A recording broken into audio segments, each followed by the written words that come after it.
Yeah, and honestly, what it looked like is in that last 3 minutes with Sonya dying to the Merc camp and um, I believe it was Sonya dying. Sorry, yeah, Sonya died in the Merc camp, and then they lost another player.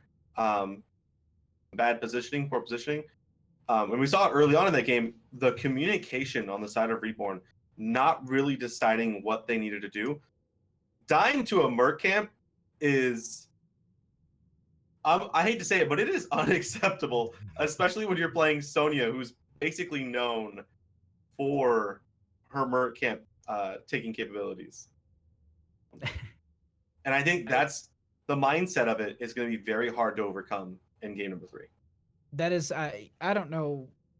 I don't know what they can adjust from game 1 to from game 2 to game 3, because the adjustments that I basically said for TLR, they just need to take those and do them themselves. It's these teams are swapping off, and maybe it's just that first match that took a lot out of them. Maybe they still are warming up at points. I don't know what it is, but the other thing too is, I mean, there's tournament fatigue. This is, you're going to be playing anywhere from 6 to about 6 matches in one night. That's a lot of high pressure stake games, especially being in the Open Division playoffs. These teams are looking to make it to the Crucible, and so they are putting everything on the line. And this best of 3 series really does show the competition between these teams and how bad they want it.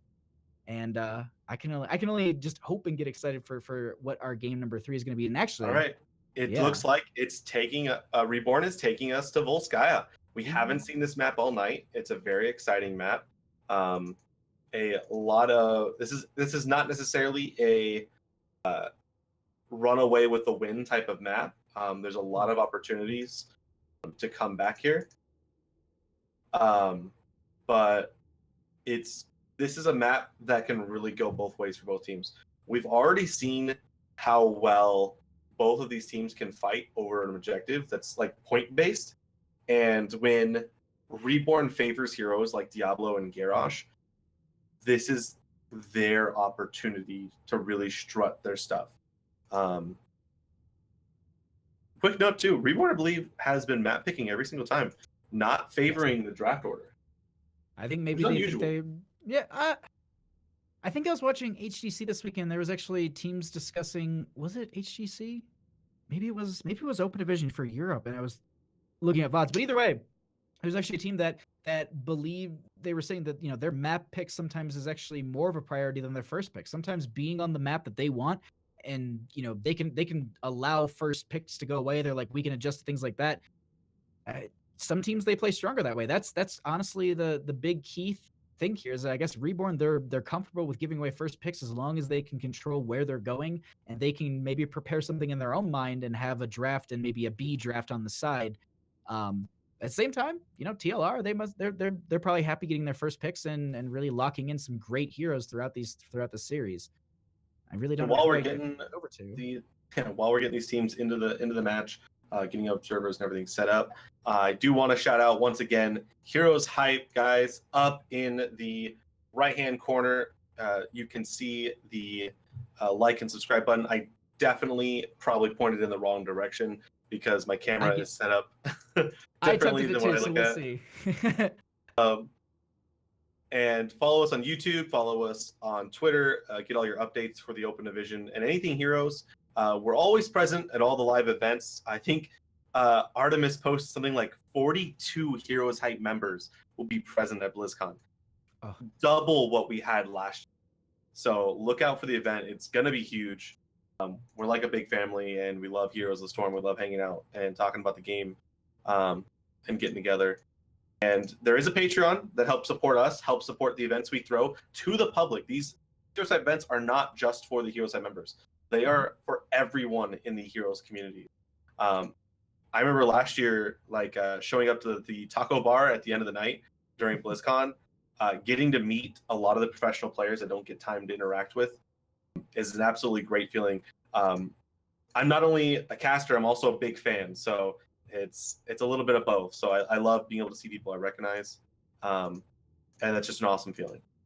Oh, I mean, let's go back to Here's the Dorm. I mean, it was the coolest thing when, even you see people like there's like just streamers, like not even people who are really involved in casting or you know, the competitive side. They're more just, you know, streamers that they're hanging out at, you know, Guild Hall during Here's the Dorm, when we had just, you know, the meetup, and everyone could just come and hang out and just have beers, watch games. And literally we sat and like I just talked to people about here, like I talked about Decker King because he just got released.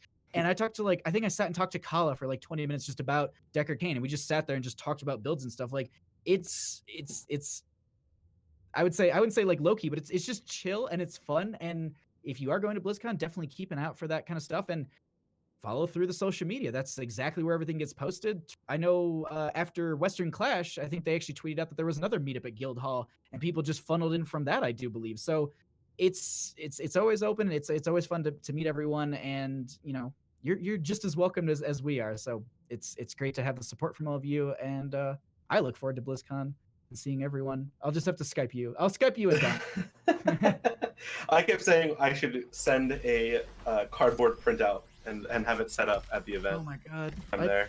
I wish so hard for that. But let's go ahead and, all of our dreams aside, let's go ahead and get into this game number 3 between Reborn and TLR, as Reborn once again chose the map, and that is going to be Volskaya Foundry. First pick, first ban, going over to TLR, and they take out that Sergeant Hammer, not wanting to deal with that long range poke and control. Yeah, and we actually saw Psystorm ban out Sergeant Hammer every single game against Reborn, kind of saying, hey, we're not going to deal with that pick. We think you play it, so it's going bye-bye. And then they always followed it up with a Diablo ban. So let's see if TLR kind of maybe took a peek at the drafts that were succeeding against Reborn, and maybe take a page out of Psystorm's playbook. That being said, and I totally forgot about this, and this makes me very excited. Always forget, 3PX likes to play Kel'Thuzad more than I do. And this is very much so a Kel'Thuzad map. We see a Decker Kane ban, we see Maya ban with Diablo ban. Obey the call. I was gonna note on that really quickly, because of the fact that I was just like, I did see their portrait. I also do know that this is a Kel'Thuzad map. But the other thing that I was gonna say is, you said bye-bye. And this is a Chromie map in the past. Now, I'm not the biggest mage player. Have you have you utilized the new Chromie on this map, and is it still viable? Is it something that's worth picking up, or do you still go more point control, poke control, as we currently see coming out from Reborn? So it's important to note that Chromie just brings a ton of point control, period. So yes, she is still a very good hero. The changes made the better Chromie players even better, and made the Chromies that were just kind of playing Chromie because she was really easy to use, and if you got lucky one time, you pretty much changed the whole route of the game. Yep. Worse. Like, those players are worse off, but the players that are actually good with Chromie, I feel, were a little better off. That being said, we do see the Alexstrasza Hanzo and then the Uriel White. Doesn't look like it right now, honestly. Uriel is such a good hero for point control. And then we see Johanna banned. I'm actually really surprised by that. They needed a main tank. I think the Blessed Shield has got some good setup for them, but it's maybe they have something on their kit that's going to be a little bit more auto attack based. Maybe they're going back into that Tychus, and they don't want the blinds coming out from Johanna. And so I think it's completely viable. I think also, I mean, you noted it before, Johanna's just really, really great at this point. She's got great brawl on these point control maps, and then her sustain is great too, being able to just literally push face into the enemy team and then just hit, you know, trait and walk out just fine without being stunned or rooted or any of that kind of stuff, so long as it's, you know, activated. But back into the draft on the side of Reborn, they're going to need a main tank, they're going to need a solo laner, and they're going to need a little bit more damage coming out from them.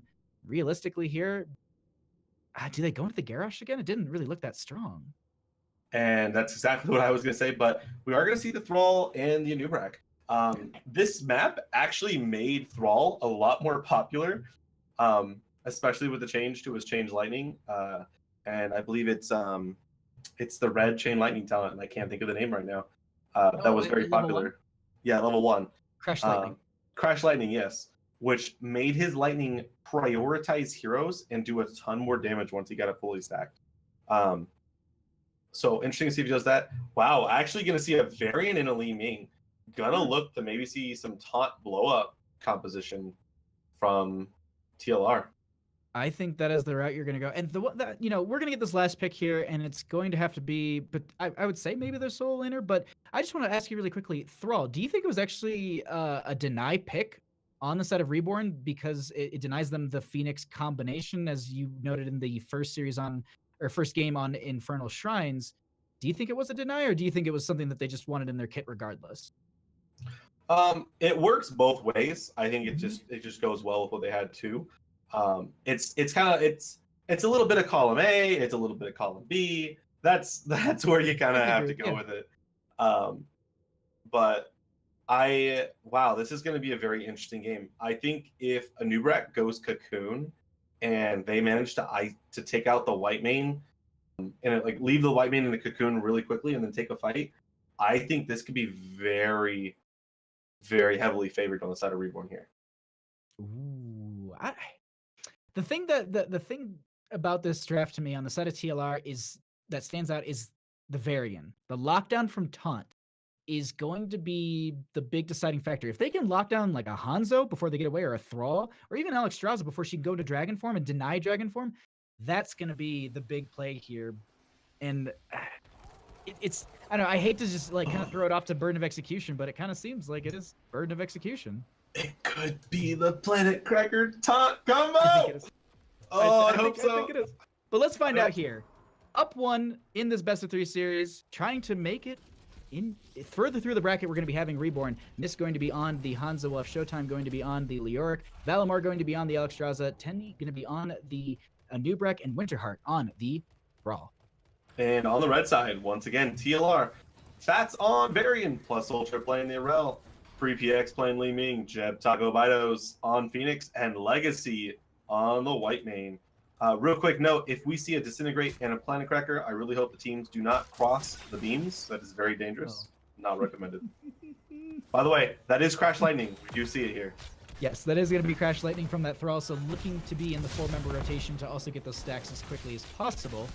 But we actually have Urel being denied the jump in, as there is going to be the Impale coming out from Tenny, and they're getting a little bit low, getting chunked down here by Jeb with that Arsenal synergy at level 1. So this is always the discussion we always have, is they stand in the healing circle because they want the heal, but when you stand right there and they're still beating on you, is the heal really worth it? Because I feel like the heal didn't heal as much damage as he took. You know what I mean? Oh, absolutely. This is actually, I think I've noted this in the past on other streams, but my friend, he mainly supports when we play together, and when we draft, I'll be like, oh, I want you to play Alexstrasza in this map. He's just like, like if we're playing Team League, he's just like, let's draft it lower in the draft.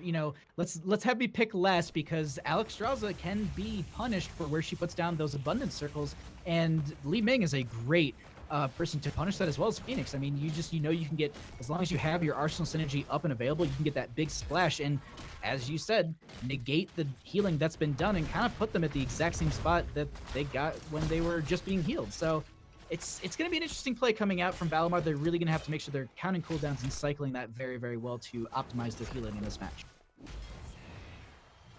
Yeah, and level 4 is going to be very telling on how this map is going to go. Do we see Fats take the taunt? Wow, actually dropping very low. Mist hitting all 5 of his scatter arrows off the wall, doing a ton of damage to hurt his feelings. I want to see the taunt because I know it's like such a good pick here, but part of me is just like, man, I just really hope it's the Arms Warrior. It's the Colossal Smash, or thank you. I just could not think of the talent right now. No, you're right. Yeah, you're right. No, it's Colossal Smash actually does have value, but I don't think with their composition, with I don't know, the Urel I don't think is enough with the Colossal Smash. I think they would have maybe used something a little bit more aggressive, but they do currently get a taunt going out onto the Anubrak, working their way out, and they actually follow up the damage from Li Ming, and that is going to be the first kill of the game, going over to the members of TLR, and they step up onto this support camp, and they'll go ahead and take that away from, Winterheart? Okay, no taunt. And we just talked about it. The Anubrak staying in the healing circle because he wants the heal, but dying to the damage he took anyway.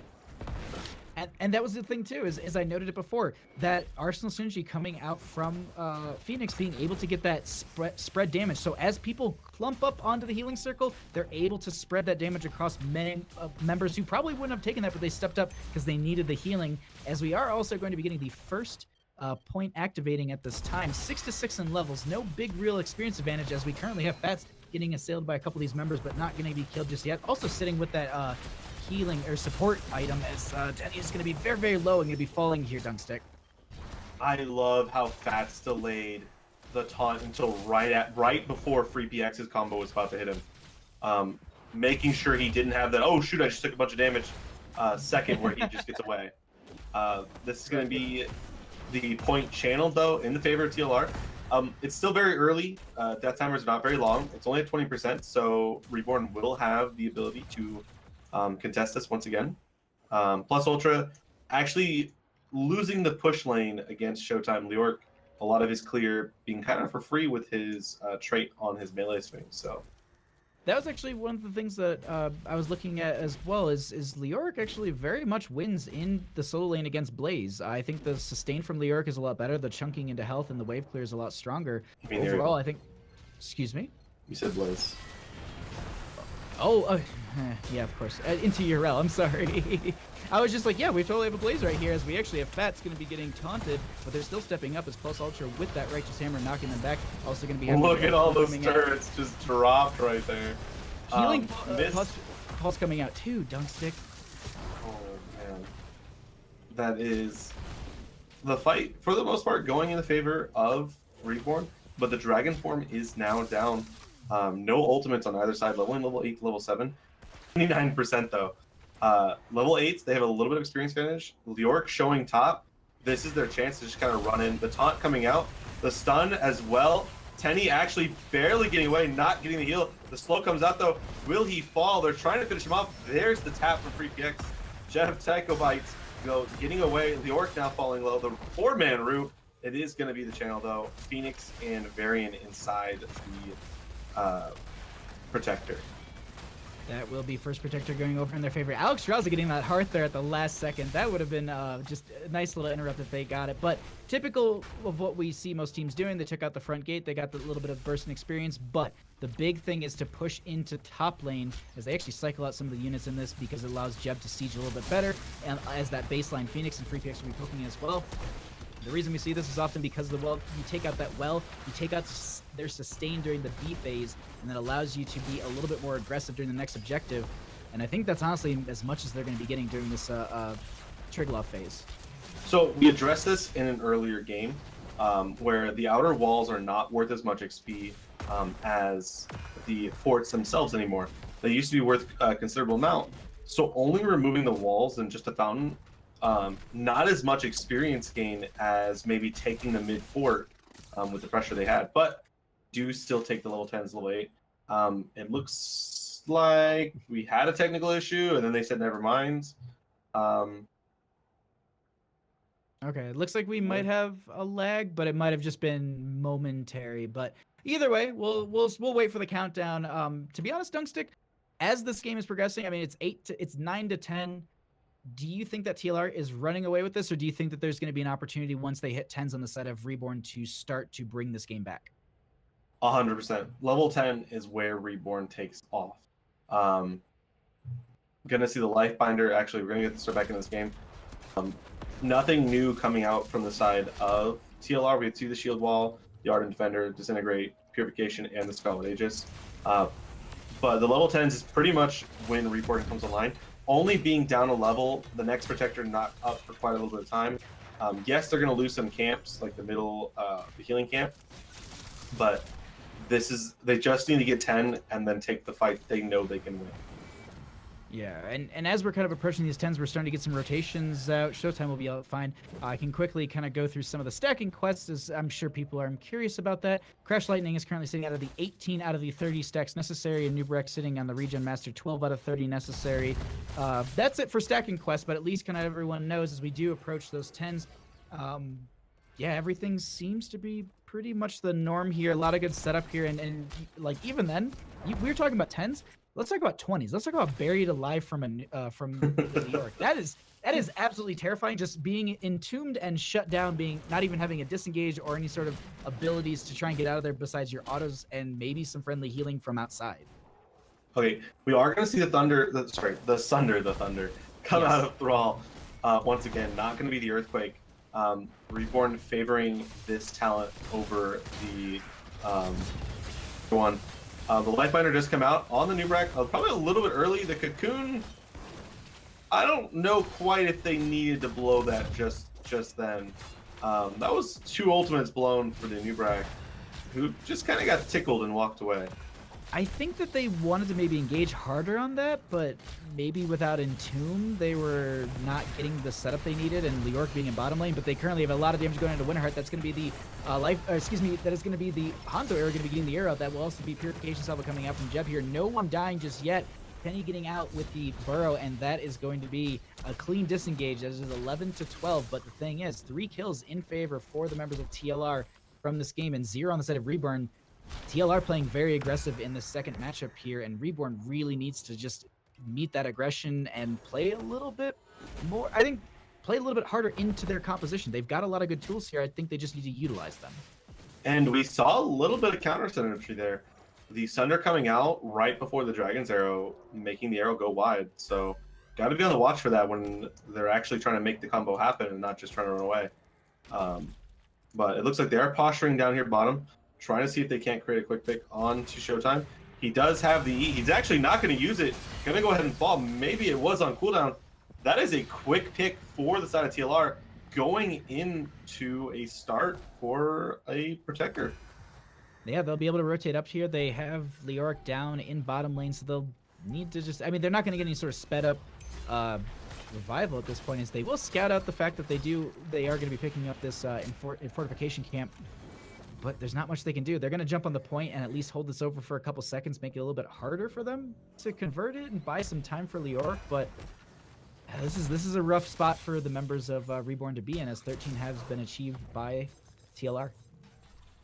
We are going to see the Shattering Throw from the Varian, trying to make sure that the Nubrak shield doesn't go through, I guess. It's a little interesting talent to pick. I would have think that we would probably see the 5% hit or the 6% charge. True. I think Juggernaut, if I'm not mistaken, but we currently have a fight that's going to be breaking out. Plus Ultra going to get the Righteous Hammer and a couple members that will be Showtime showing up as well, trying to get some damage out here. Healing Circle has been used in favor for the members of TLR, but no one dying yet. They pick up the item and they continue to win over this fight, and no one able to do too much, but they also drop their fortification camp there. So realistically, they baited out a support item, picked up one themselves inside of TLR, and then also ended up utilizing their turrets. So I don't know who really wins out in this fight, as it's been a long fight, and it continues here up on the point, Dunkstik. Yeah, that's 100. Wow, bullseye on the Dev Tycho bites by the Hanzo, getting that sensor arrow. That's 20-second cooldown on plus Ultra's Ardent Defender. I think that's a very big deal. The Entomb comes out, hits 3 targets. He gets the damage reduction. He's just sitting on them. No damage though coming out. Unfortunately, well, unable to follow up with too much, nor the Hanzo. The healing circle just coming out. Gonna go ahead and just keep pushing TLR off this map. Reborn though, striking back. Tenny actually taking a ton of damage. And there's the Dragon Form out. 50% to 35 though. No one in contention. Mist needs to be very careful. Fat's looking for a quick pick. Showtime though, getting the drain on him, doing percentage damage, taking a lot of damage. That is going to be Crash Lightning finished. That is a big deal. That is a ton of more damage available. 4-man Root comes out. There's the drain. The 4-man stun coming out. The Sunder Gleaming is low. Guardian is low. Legacy doing her best to heal up.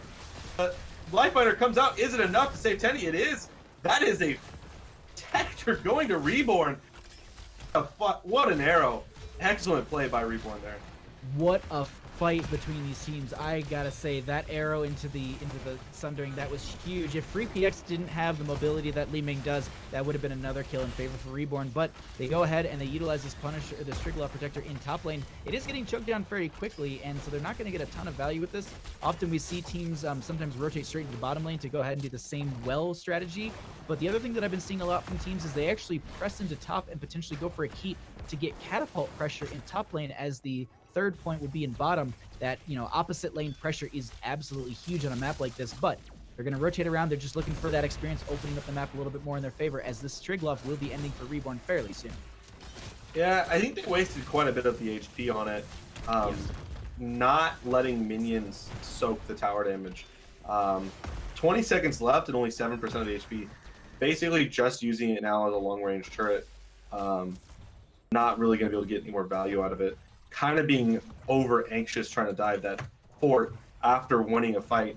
And I think that speaks a little bit more to how Reborn's communications have been in the last 2 games. They're finally caught up. You know, it's basically on the same level. Slight lead for the side of TLR. They just need to hit 16 and pretty much take the same kind of fight they just did. On the same hand, though, the members of Reborn, they're going to be approaching 16s just as quickly, and they're going to be grabbing camps. And it seems like maybe after a little bit of faltering in the early game, those couple kills, they've, you know, kind of readjusted. Maybe that, you know, they're feeling a little bit more comfortable on their map pick. Every heroic is up and available as both these camps look up for this support camp, trying to get the biotic emitter. And Varian going to be stepping in as well. Tonk goes out onto Leoric. They get the stun onto a couple others. Scarlet Aegis comes out. That will be the Dragon Arrow out as well. Yuntoon is there. That is also the Sundering on top of it. Nobody dying, just abilities being used as the camp is going to be finished and picked up. They drop the biotic emitter right away, and they also drop the life binder. And overall, they fought over this camp, and no one really yielded anything except a bunch of cooldown. Yeah, all of the ultimates for the side of Reborn were used there. TLR holding on to Purification Salve on Ardent Defender. Shield Wall actually has a very low cooldown, seeing as it is a basic ability. But yeah, no, that is a scary situation to be in right now when you have no ultimates available and you did not secure any kills. Even Talontiers, no advantage for either side. Both teams just trying to figure out what their next move is. Once again, it is control point C next, so it is going to be this bottom lane here. I'd like to point out, Winterheart now has the 16 talent, which increases the damage of his Chain Lightning, and gives it a slow. That is going to be a very big deal when he has this massive amount of poke now. And at this point, poke is, I think, a really, really important tool as they actually go ahead and get a huge dive onto Hanzo, and Whitemane will go ahead and get that kill. That single target blow up with the taunt is exactly what you need to fear here, and Mist not really respecting that as Leoric will be going ahead, clearing out this camp in top, with Pulse Ultra making it a little bit more difficult, zoning them and pushing them further back. Yeah, the taunt with the level 13 Harsh Discipline is just absolutely enormous. A 1 second taunt and a 1 second root. There's a big hit on the Nubrak. He is the Lifebinder, he's going to save his life. He's still taking a ton of damage though, because the amount of damage that TLR has is just absolutely unforgivable. Crash Lightning, though, doing a ton of damage in return. But Whitemane's just going to heal that up. The other thing, too, you noted it before that they picked the talent at 16. They just finished their Thunderstorm at 16 right there, so that is a great pickup for Hanzo, or excuse me, for the Thrall. As I look over really quickly just to catch up Twitch chat, the Hanzo did finish Scatter Error Simple Geometry a while ago. Anubrek sitting at 29 out of the 30 stacks necessary for Regen Master, so going to be being a more beefy bug once they can find one more Regen Globe, and that will be done in mid here, finishing that one out, and they prepare themselves for Control Point C, as there will be almost simultaneous fortification camps picked up. Camp in top lane, though, that is something I do want to note. They need to address that at some point on the side of TLR, as this will be Control Point C being captured by them first. Yeah, and there's the contest, not letting TLR get any points just yet. Bat's going for the taunt, but that's a full combo from Free PX Argon. There is the Entomb keeping him in. The stun, the Sunder, he's very low. The Purification Salve was actually put on a 10-second cooldown. It was interrupted. There's the Ardent Defender. Tenekul is very low. There's the Lifebinder. The Dragon doing her best to keep everyone up. Plus Ultra in the background doing what he can. He's very low, going to fall. Ardent Defender already on cooldown, not going to save his life. That is a 1-for-none favoring Reborn. Akimbo turrets that are dropped on that bottom point were just sitting there hitting the little miniature Urel who got pacified. So yeah, definitely getting shredded there. The rest of the team does get out, so they only lose 1 kill, but this is the siege that I was talking about in top lane. They don't address this. They're going for the support camp, which your top lane fort, maybe they just don't think it'll be burned down quick enough, but either way, they're going to go ahead and at least not show in that top lane just yet, as they're continuing to poke down bottom lane on the side of Reborn. And yeah, without the Urel, I don't think they want to go in this, and I think this is going to be a free Triglove in favor for the members of Reborn. This is a C Triglove. It's 17 minutes in the game. It's going to be doing a lot of great sieging. Do like what TLR is doing, though. Taking their camps, getting their experience. They still have a slight lead to 20, and they want to get that as close as they can before this Protector is on their keep wall. No matter what, it's going to the keep wall. Trying to make sure they're as close to 20 as possible is very important. to make sure that it's not a level 20 gain for Reborn and an end of the game. It is 17 minutes in, so this is a very tanky protector. You can see how much you see how many little notches are in that health bar as it will be starting to get some damage onto it. They actually get the taunt onto the Leoric at this time. They go ahead and use the Wraith Walk to get some damage reduction out. And we're actually going to go ahead and get a Pulse Ultra, maybe in a little bit of a bad spot, going to be rooted, but they continue to work on this Keep Dunkstik, and they're really not getting too much damage on the enemy team as the Entomb does come out. Yeah, the Entomb comes out, but it also forces the Ardent Defender. Leoric now taking a ton of damage. The Lightbinder actually barely clipping him in time to save his life. This keep is very low, still 30% though on the Protector available. They're going to go ahead and rush back in. It is now down. The Entomb is down, so they're not able to capitalize on it. No grab from the Protector available as well. But that is the first keep of the game going in favor of Reborn. Level 20 is available. Sorry, I was just while you were saying that, I was looking at how the Triglav is actually buffing the team, and I wonder if that Shattering Throw from Varian was actually to negate the armor that's given, or the shielding that's given by the Triglav, and maybe looking for that single target blow up during the Triglav phase to kind of sway the favor. It may be a little bit of a stretch, and maybe it is just to deny the Anubrak their stacks. But I'm actually having a weird bug. It's currently saying that Hanzo has 0 geometry stacks for me, as well as the Nubrak having 0. While they're in the Protector, it does that. Okay, because I was just like, my UI is broken. Okay, now they're back. But yeah. Okay, now they are moving in though. TLR running around. They get the taunt on the Leoric with the blow up. He is down. He will be up very shortly though. There is the Protector salvo coming out though. The heal coming out for Winterheart. That fort is as good as dead. Great pickup by TLR, realizing that they had that capability. They grab the fort. That's just, this is what they need to do. This is the aggression they need to start winning this game on the side of TLR. But the thing is, Reborn, they need to just answer to it. It's Storm Talent to Storm Talent. This is their fight that they need to take, as this is a 5v5 right here, down here. They're going to go ahead and get the root onto one member. Leoric is, actually, no, sorry, I didn't notice that Leoric was still in ghost form. I didn't see the timer there, as looks like, yeah, they steal away the camp and they'll rotate and pick up their own and prepare for control point A, which should be, I'd say, a solid minute or so away. So I want to point out that Ward of Glory taken for real and Glory to the Alliance by the Variant. He can essentially use the Ardent Defender top of the banner, squishy backline there. This gives them that capability of taking a very bizarre fight without being punished for it.